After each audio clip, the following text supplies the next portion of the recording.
大家好啊！我哋今次6日嘅旅程係去貴州，喺深圳出發，大約5個鐘頭。第一站係遊客必到嘅甲秀樓，始建於明代，有科甲挺秀嘅寓意。佢係起喺河中嘅巨石上面。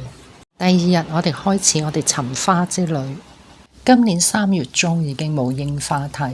本來我哋打算去上麥城村睇油菜花，但係原來個專車都已經停咗。我哋問路嘅時候，有個女仔好好人，帶咗我哋坐公交車嚟呢度。呢度係珠江嘅一個免費景區。嚟咗呢度先知，原來油菜花有唔同嘅顏色。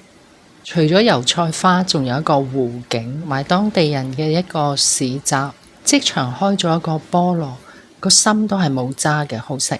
跟住我哋坐地鐵去咗觀山湖公園，有個好大嘅驚喜，竟然有一片仲開緊花嘅梅林。行下行下，隔離原來仲有開緊花嘅櫻花林。佔地雖然唔算係好大，同埋過幾年啲花再成長應該仲靚，但係我已經好滿足。跟住仲有一個地方係種咗紫薇嘅，顏色好靚。喺公園飲咗杯櫻花咖啡，又靚又好飲，為今日嘅旅程畫上完美嘅句號。第3日我哋去咗百里杜鵑，聽講而家嘅花大約開咗一半，但係已經好靚啦。百里杜鵑分咗2個景區，一個係普洱，另外一個係金波。基本上去金波景區就已經睇到夠啦。呢度叫彩虹橋，又係一個打卡位。第4日我哋去咗千戶苗寨，每日定時都會有一啲表演。至於時間地點，可以睇苗寨裏邊嘅公告欄。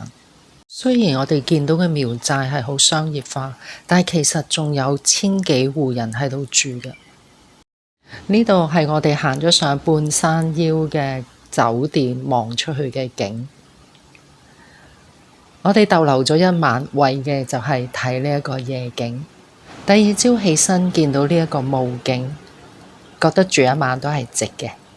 苗寨裏邊都係有個油菜花田，呢度應該係當地人耕種嘅田。呢度一定要試黑毛豬肉串。海里係酸湯嘅發源地，我建議酸湯魚，因為呢度嘅魚會比貴陽嘅新鮮。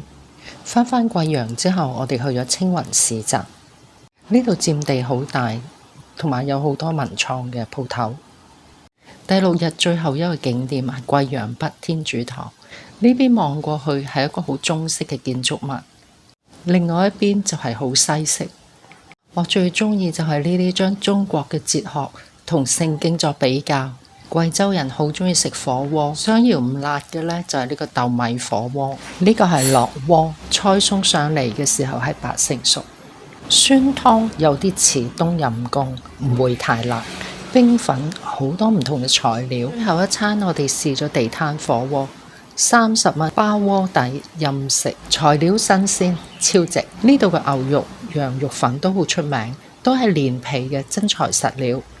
好啦，下次再見，拜拜。